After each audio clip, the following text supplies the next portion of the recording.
Welcome to Hockey Books and Storytellers for Tuesday, November 21st, 2023. A few weeks ago, Tone and I interviewed world-renowned author-writer Perry Lefko, and he turned us on to this book entitled Big League Babylon, The Misadventures of a Rabble-Rousing Sportscaster and Why He Should Be Dead by Now. So I immediately ordered said book and thinking it sounded like something I would like to read. And when I read a book, Tone, I normally mark the pages where I think something of interest needs to be discussed. Yeah. But I had to stop because it was like every page. It was like it's a 5-alarm fire every time. Oh my God, Tone, this is so funny. This is one of the funniest books I've ever read. It's just story after story after story. And he's one of the greatest. Oh man, just a ball of energy, and man, I enjoyed this book so much, and I'm buzzing right now. I'm jazzed. I know, me too. So, let's not waste any more time. And Craig and I are honored to have as our guest today broadcaster, sportscaster, actor, voiceover specialist, and former host of the weekly show Gallagher on TSN, a Foster Hewitt Award winner and author of Big League Babylon, John Gallagher. Welcome to this show, John. Gentlemen, yes. Greetings from Halifax, from coast to coast like honey and toast. Vancouver, Halifax. Good to be on the show. Thanks for having me. Here's to you, Johnny. Yeah, here's to Gallagher Craig. Drinks? What are the chances? An Irish sportscaster? Come on. This is not what it said in the brochure. How are you guys doing? This is great. I saw the show with Perry Lefko. Learned a lot about Perry. He was a terrific guy. He helped me write that book, strangely, conversely. And one of the greats. Grey Cup weekend. He's in his entity right now. So go Alouettes, man. Yeah. He just released another book with Dan Giancola, former Argonaut kicker, who wrote a book, and we're going to have Dan on to talk about his book in a few weeks. So, yeah, we're excited about that. But how long did this take you to write, John? Well, this labor of love. It was released in 2017, much to my chagrin. I would have liked to have read it a little sooner. But it was it's okay. It hit number 7 on the bestseller list, and and the money you get from these books, and you guys know you're both authors as well.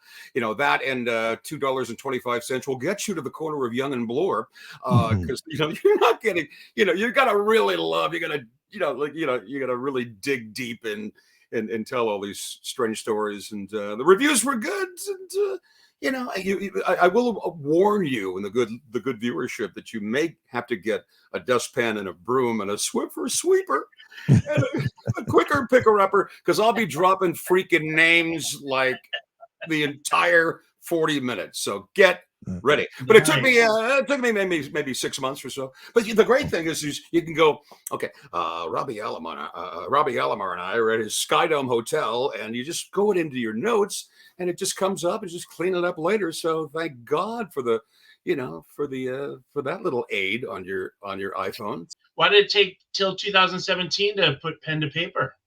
Well, because I'm in Halifax for a reason. They're killing off sportscasters left and right. Right. It's just not a fun time to be a sportscaster or a voiceover guy or a TV actor. I got funny story. I got fired by Moses Znaimer. I walked out with Denise Donlin, former CBC president and Much Music president, and Conrad Black. So we're all making that walk of shame to our cars. Conrad Black, Sir Conrad. And I go, hey, Connie. And he, rump. I said, why don't we go and get a kegger? We'll go to your place at the pool on the bridle path. Get Barbara a meal into a lovely 2-piece and have a party. He didn't laugh. Funny. So I got fired. They just Moses decided to Moses was a fan of you, though. He advocated for you to move over to TSN. That's right. Yeah. Moses was terrific. I was like Ali, the 3-time heavyweight champion. He keep hiring me back. Great guy, but he just, he started a magazine. Now, how would you start a magazine? Zoomer Magazine's the name. When's the last time you were even at the airport getting on a flight and bought a magazine? He bought a magazine. He bought the whole thing. It used to be Carp, and now it's Zoomer. Boomers with Zip, by the way. But he just he overachieved, I think. But I had a fun time writing the book, and Perry helped me out. I had a lot of other. There's no shortage of topics which we'll go through, perhaps. Yeah, well, you name a lot of names, like I know. David Bowie, Mark Wahlberg, Brad Pitt, Catherine O'Hara, Vince Vaughn, Joaquin Phoenix, River Phoenix, Mike Myers, Bob Uecker, Ted Williams. 40 minutes. Just like I know, Sam Kinison, Michael Jordan, Shaq, Paris Hilton, Joan Jett. It goes on and on and on. And I'm just wondering, like, was there any lawsuits? Like, did you lose any friends over this, or? Not yet, but the day's not over yet. Yeah. You mentioned Bob Uecker. I'll tell you the quick story. 82 All-Star game in Montreal. I'm working. Fantastic, right? And there's Bob Uecker having a smoke with the ABC yellow jacket. Howard's over there, and Al Michaels, and they're all busy. And I just go over with them, and I'm like, "Do you have a second?" Absolutely. Hey, didn't I see you at the Chez Perry strip club last night? How about the knockers on that girl at the end? I'm like, no, that wasn't me. So anyway, here comes Yogi Berra, Tommy Lasorda, Duke Snyder, and Billy Martin. They're the managers and the celebrity coaches, and the umpires just going through the down the left field line and the circumference of Stade Olympique that way. Ho ho ho no! And then all of a sudden they're all chirping with Bob Uecker, right? And but it gets really blue, and I can't use all this. And they're like, "Hey, look at this, freaking effing clown show here," and then they get into it, right? And it was like, and my microphone goes, it's just like that Bob, Yogi, the Duke of Flatbush, Billy, and Tommy Lasorda, and I'm like, this stuff is gold. Right. Wow. And then Yogi Berra walks it away. He goes, "Hey, kid, where are you from?" "Halifax, Nova Scotia." He goes, "What? Halifax? Never freaking heard of it." So I've got that. Come visit sometime, Yogi. Stay in the spare room. Oh, that's great. True story. Our family still that Bob Uecker light Miller Lite commercial. One of the best things about being an ex-big leaguer is getting freebies to the game.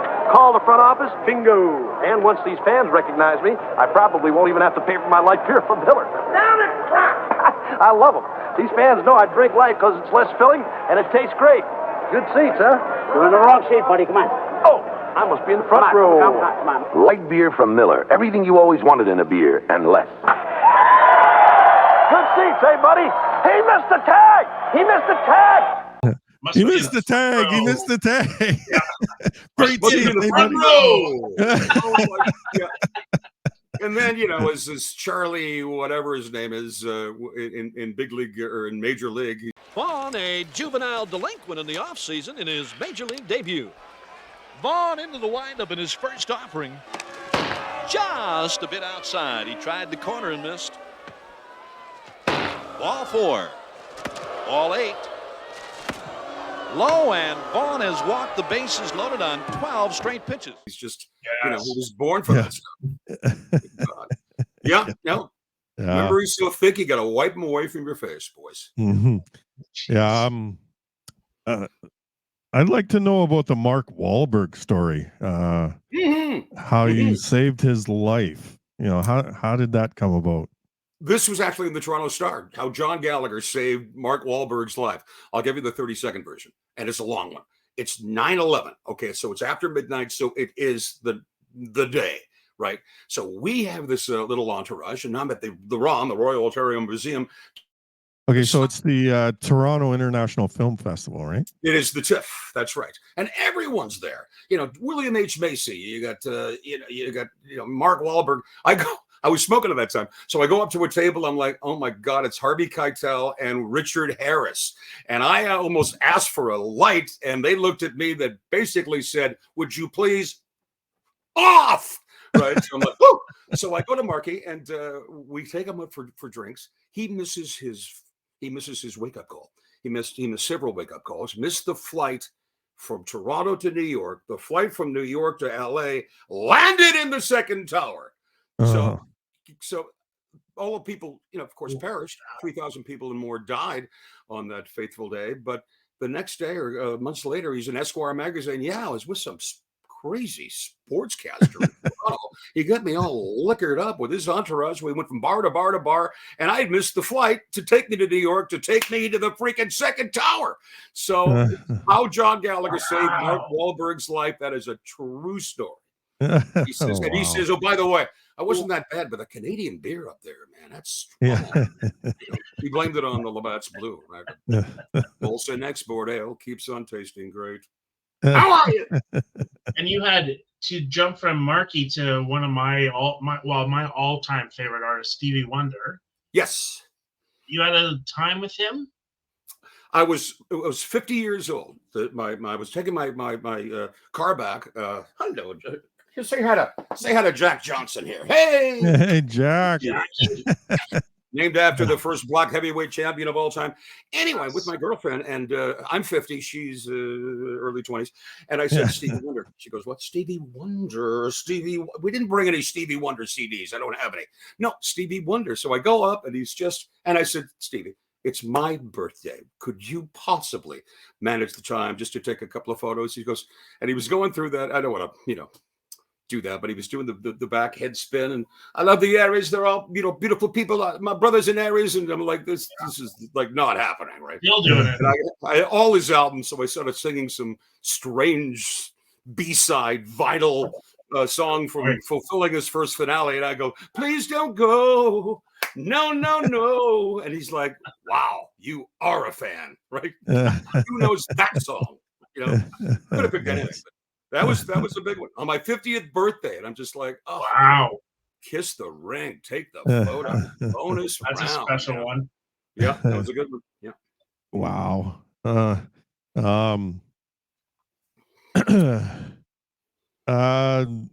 Lady Di, this is if you let me tell the story, it just like this is the one that one just too much killed talking me. anyway. Like, yeah, you guys are the stars of the show. I'm just so I'm just the Tone, non-paid help for the next.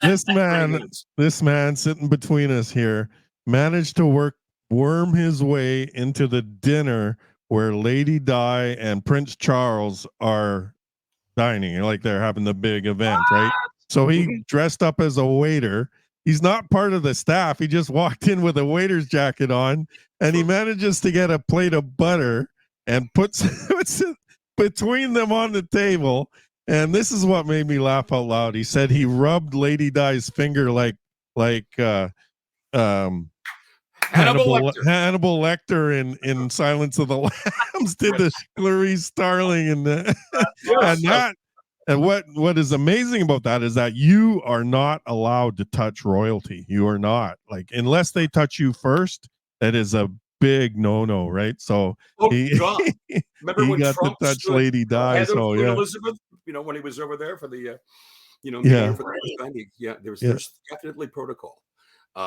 Real quick, great story, true. I worked at that hotel, the Hotel Nova Scotia, now the Westin, and so I worked as a waiter, and so I still had the monkey suit, white jacket, red lapel, black, and then everyone else was wearing it too. So I'm like, wow. If I sneak in and even get close to these two people, right? And Pierre Trudeau, the prime minister at the time, and it's teeming. But I get this look for this guy. He's obviously full of head of security from Scotland Yard. He goes, "Blimey, who the f is this little wanker?" So like, remember back in the day they used to have the little butter patties. And you maybe you guys, well, any restaurant had them. And I went up and I put them between the Charles and Di, and just lightly brushed her finger. Tell me about yourself, Clarice. Maybe one day we'll go all the way to the FBO. And she's, she didn't even look. I'm like, well, and I'm doing mornings here in Halifax. I said, that's one heck of a story I've got for the morning show tomorrow.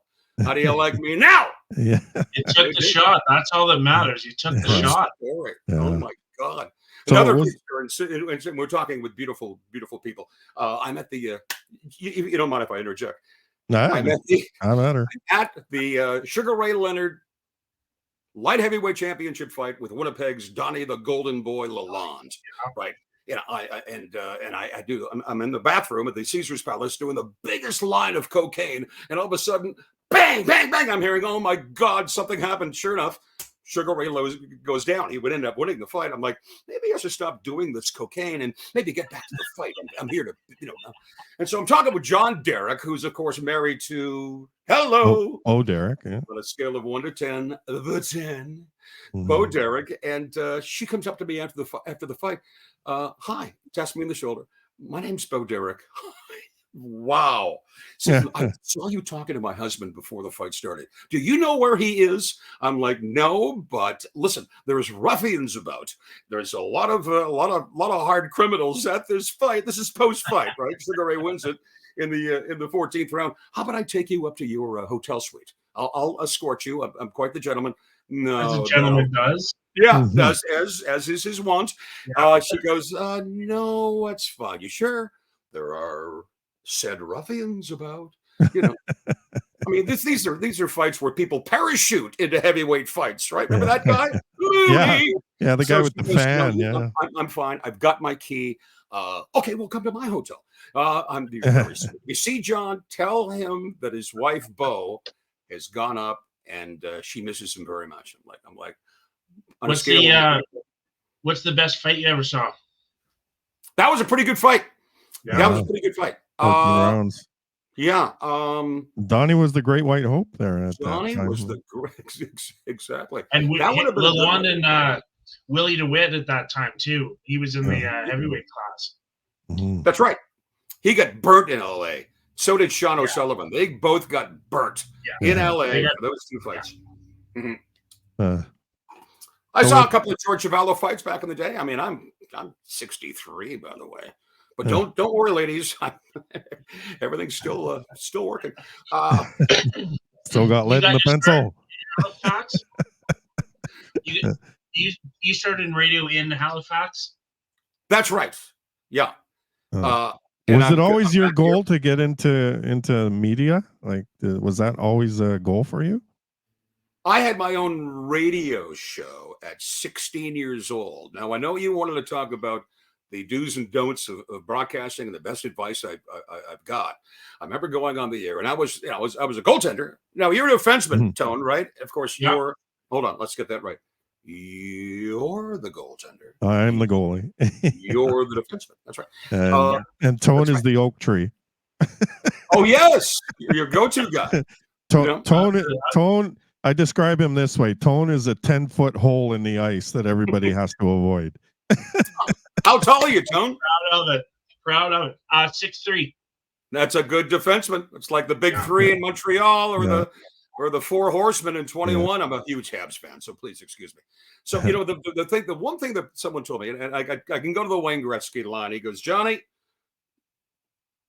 you miss 100% of the shots you don't take. He actually said that to me, and I actually looked it up and attributed it to Wayne Gretzky, right? But he was a guy when I was like 15, 16 years old, and I was going on the air, and I was actually the goaltender, and we had won a game 16-0, and I'm like, the Kennebegation's Valley Crusaders smeared Milledgeville into the ice, and starring in goal that day was me, John Gallagher. Wow, 14.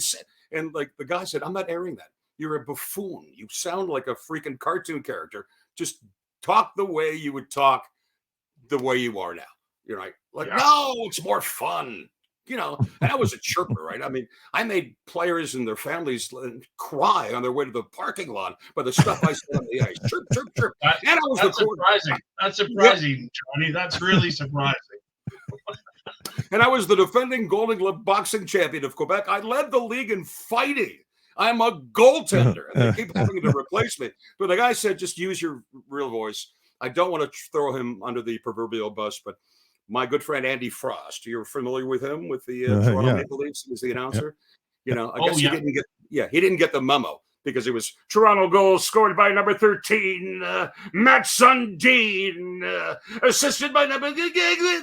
Don't talk that way, because if he's off the air, gentlemen, he'll talk the exact same way that this, triumphant, is that a word? Is talking. But when Andy would talk on the air, Q107, Psychedelic Sunday coming up, big little feet. I'm like, man, don't talk that way. That's one thing I learned really early. Just be yourself, like the three of us are. Yeah. Howard Stern talks about where that was a TSN turning point for him. He Yeah. got similar advice and said, just talk. Like, just talk. Don't try and be that guy. Just people respond to you. And I think the way, I mean, as I was saying earlier, like, you are the type of guy where I asked people all this week, oh, we're interviewing John Gallagher. And they go, the first thing they say is, who? Yeah. I'm like, oh, yeah. John Gallagher. John Gallagher, City TV, Toronto Sports. And then I show them a picture of you, and they're all of them go, oh, yeah, that guy.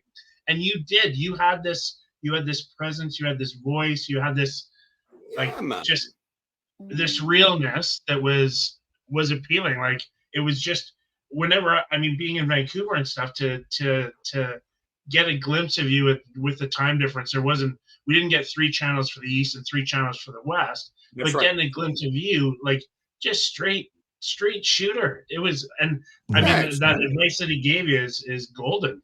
Yeah. Positive energy is what I call it. Yeah. We got access to players you would never get to today.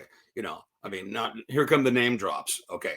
Robbie Alomar and I sneaking into his hotel room in Skydome with a bunch of girls. Woohoo! Going to Doug Gilmore's wedding. That never happens today. Taking John Olerud out for milk and cookies, during spring training, getting batting lessons from Paul Molitor. You don't get that hands-on stuff anymore.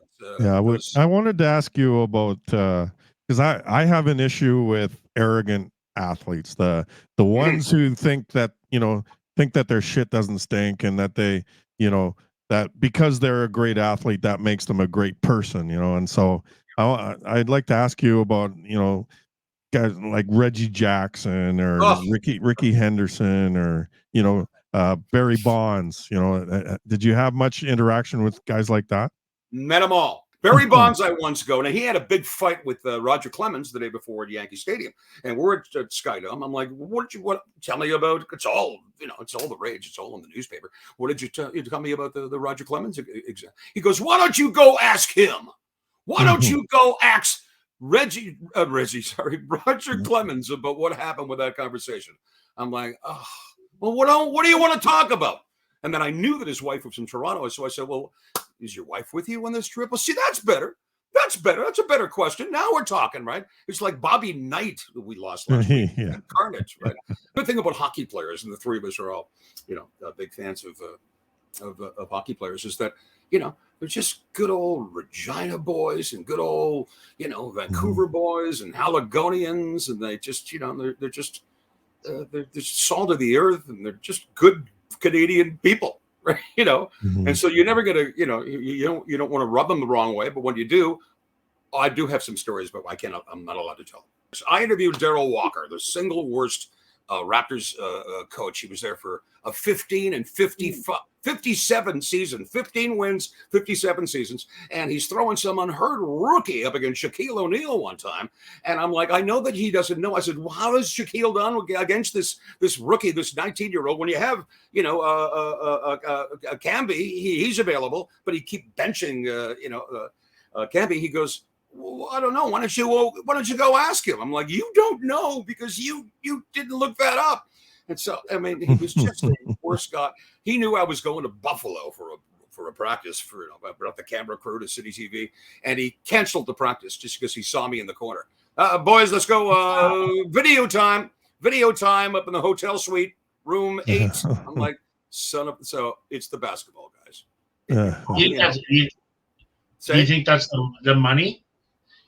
That could be. And I don't really think they got, and again, I played high school varsity basketball. I may be small, but I was slow.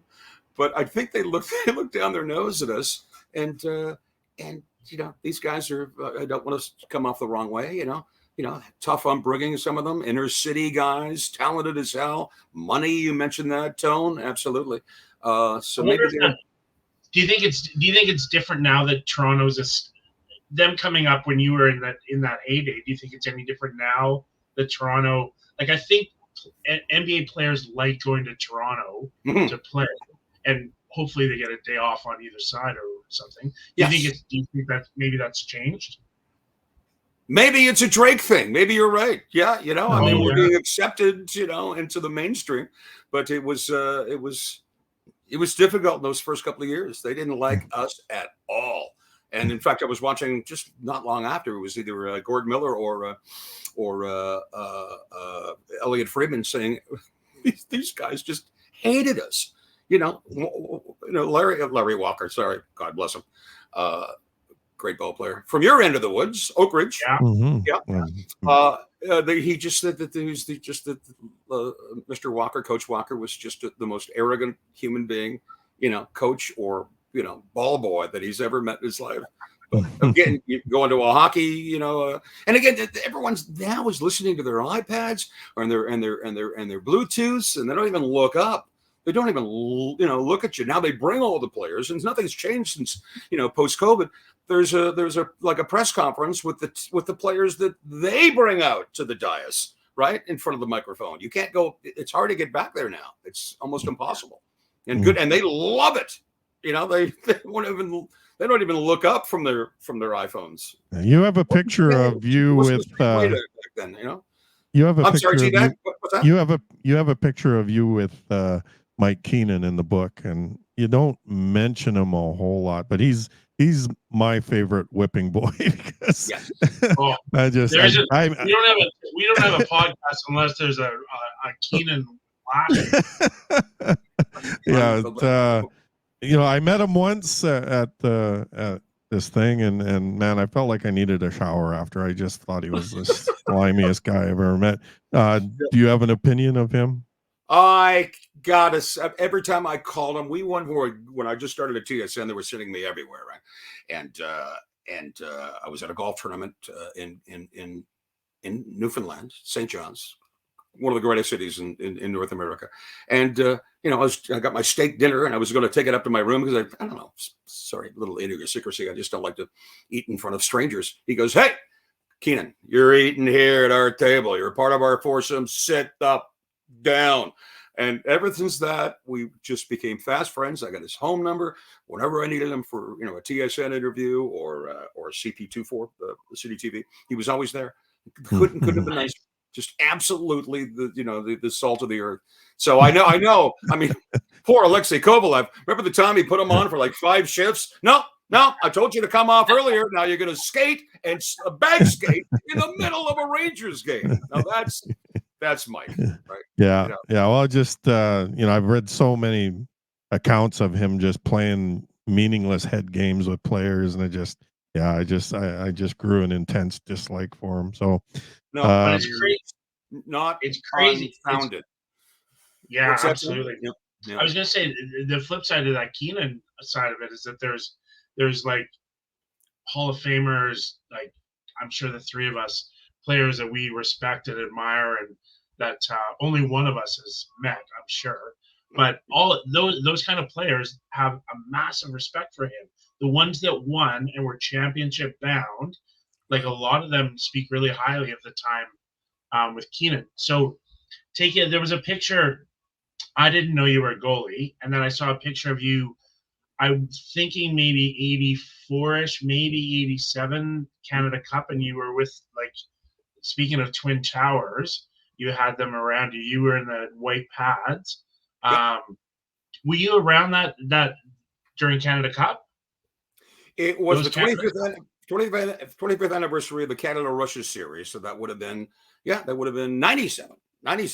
Oh, okay. So, so it was pre-arranged for me to start the third period against the Russians. It was a red and white game, right? And Joe Bowen, the lead broadcaster, he was at the other end. And I was telling Teabag earlier, and Ken Dryden taps me on the shoulder. He goes, "Johnny, you're starting the third period. I'm like, oh my God. And guess who he has lined up in front of me?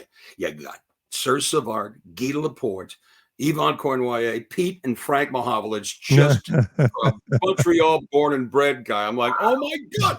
And I wasn't bad. I didn't suck. Usually during those games, it's like, no touch, no, just no checking at all. But it was just, everything seemed to hit me. And Teabag, you've had those days, where just deflections and just, you don't see anything, and it just goes. And after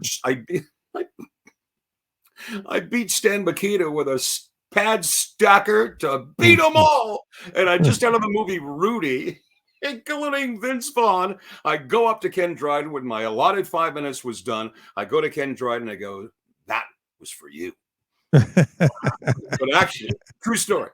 Actually, that was me, but Ken Dryden seems being the goaltenders, Teabag, the greatest. You're the heavyweight champion. You're the 20-game winner in the World Series. You control everything.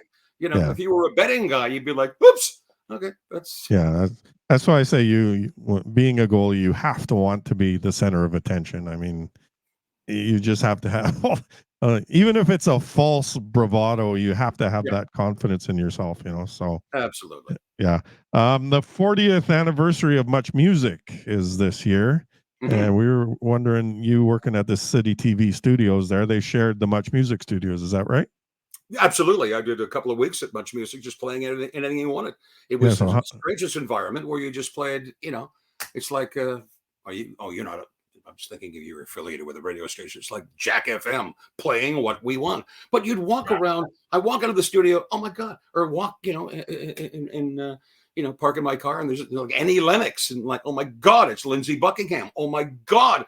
Two guys walked to me, and they were like, oh my God, the Glimmer Twins. It's Steve Perry and Mr. Tyler. You know where the washrooms are, man? I'm like, absolutely. They're right over here. Stevie Nicks. It was just the most ridiculous environment. And I was working down the hall at City TV. By the way, with Jim McKinney for 15 years, one of the most. Speaking of mentions, this guy 15 years with Jim McKinney, funny as all get out.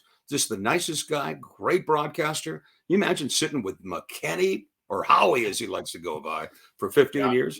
Yeah, but Much Music was terrific. I haven't seen the documentary yet, but my roommate for several years was Steve Anthony.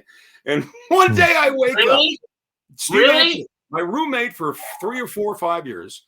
Do you remember Mitsu? Remember her? Mitsu, yeah. The beautiful French singer, yeah. So Steve and him, and I woke up one day and I knew there was something going on, because he was flirting like no end with her on the air. I wake up and I'm like, oh, it's Mitsu sitting in my robe, my Montreal Canadiens robe, right? With a plate of cold poutine and having a cigarette. And I'm like, this is great. This should be like the poster for Visit Quebec, Bienvenue, Mitsu, cold poutine and a smoke. Okay, I'm making that last part up. But she was just the best. That was my little Mitsu story, wearing my Montreal Canadiens robe, right? Steve Anthony for me was my favorite. His voice, his cadence, the way that he would interview people, like, it just dynamite. That documentary, they're doing that Q&A tour right now with it, and they land here on the 24th. So my brother and I are going to see that. It should be good fun. We're not going to get. I don't think we'll get any of the old school. I think we're going to get Rick and somebody else. But what an era that must have been in that building. Oh my goodness! And you just see everybody in there, and there was some talented people. And then you'd walk out on a Friday night. They had Electric Circus with some of the hottest dancers in North America. Doing the boogie oogie oogie. That song, Get Down, Honey, and Taste of Honey. Yeah, exactly. But no, there was a good time. I don't know. I think they're just showing Seinfeld episodes now on Much Music, right? Yeah. City TV is nothing it once was. Yeah. Right? Well, A Taste of Honey actually beat the Cars for the Grammy for Best New Artist. That's right. What was the name of the band? The Cars. Yeah. Oh, I know the cars. A Taste of Honey. Yeah.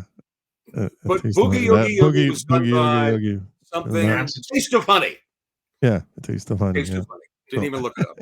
Yeah. City TV is having their 50th anniversary, or I think had their 50th anniversary. That's right. A year or two ago.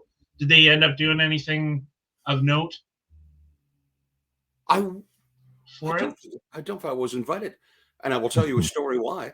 Because when Moses fired Denise Donlin and Sir Conrad Black, I sued his sorry ass for several thousands of dollars and won. It's a long time after the fact, so I'm allowed to discuss it now. So I don't think I am, I'm sort of persona non grata on the hallowed halls of 299 Queen Street.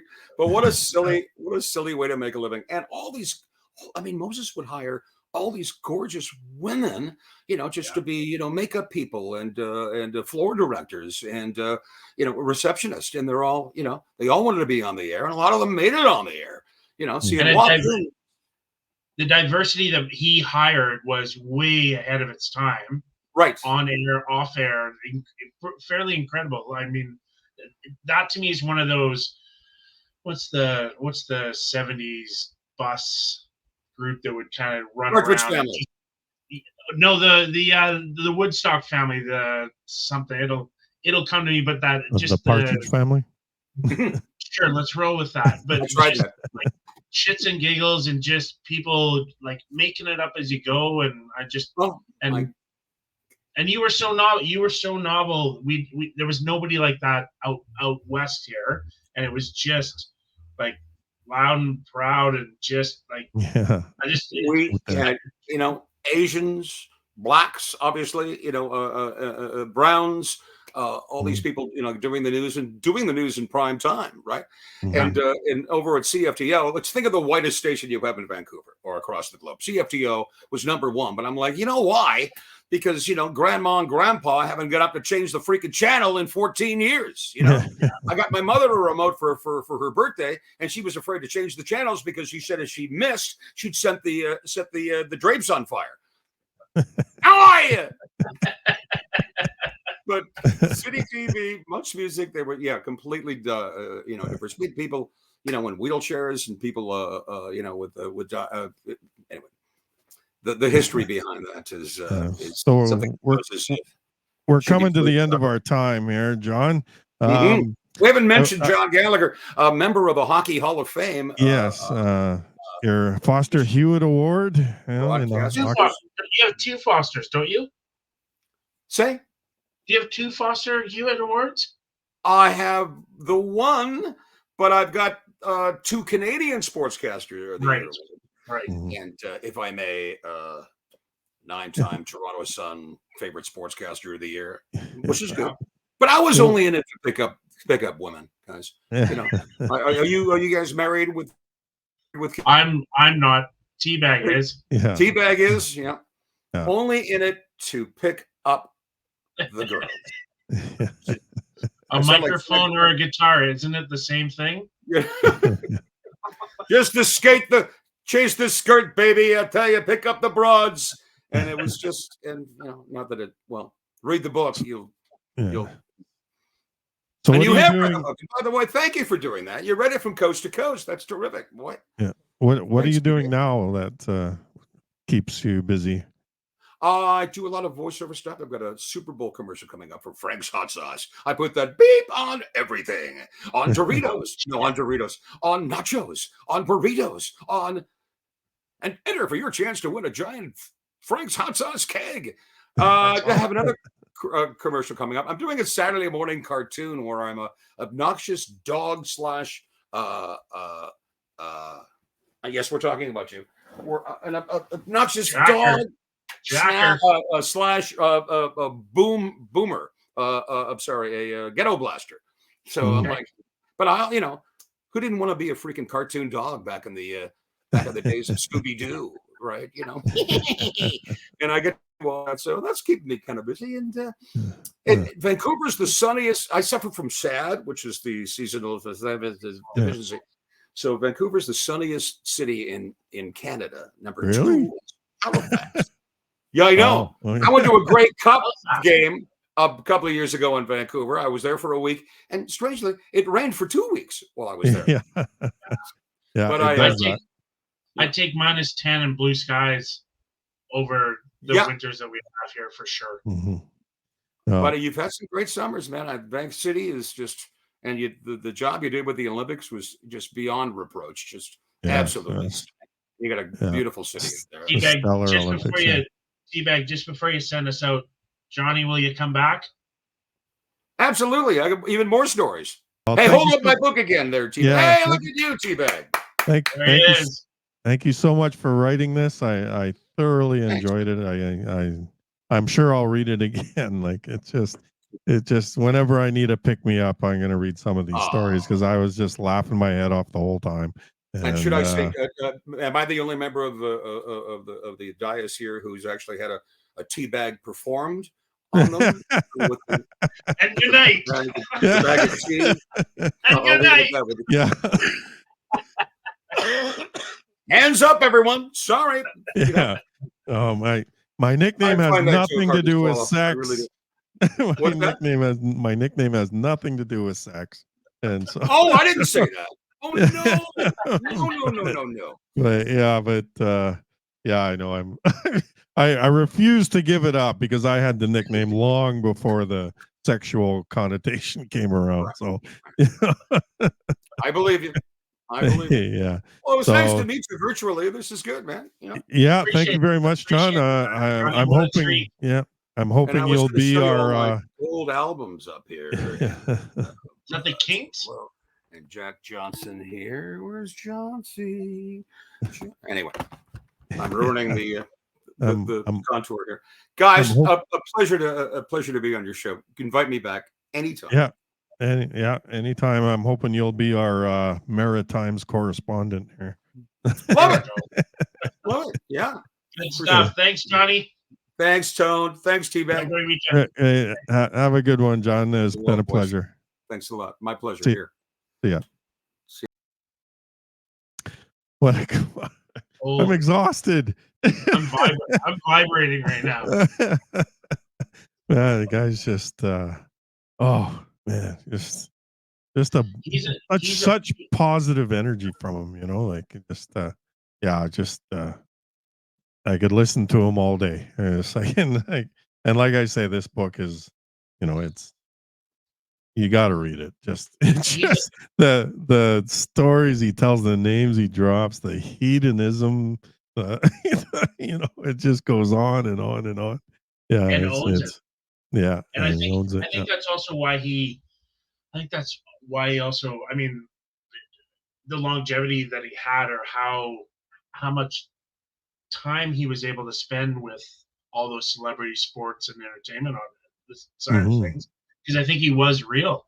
And there's no guile to him. There's no dishonesty. Yeah. So it's just what you see is what you get. You can say it a million times, but that's him in a nutshell. He just So, and in the book, you get that. Like you really, it really comes across in the book. So yeah. And then just watching all those videos of him, performing and doing his thing, and man, yeah, you could tell he's just loving life. And so great guy. It was dynamite. Looking forward to having him back. Yeah, for sure. No doubt about it. Yeah. Okay. Anything else you want to say? Any subjects you want to talk about? I'm good for today. Yeah. What an absolute treat that was. That was yeah. That was good fun. Yeah, I can't wait to get it into post and play with it. Good stuff. Right. Well, thanks for that. All right, brother. All right, pal. Love you. Love you too. We'll be talking. You bet. Take care. You too. See ya.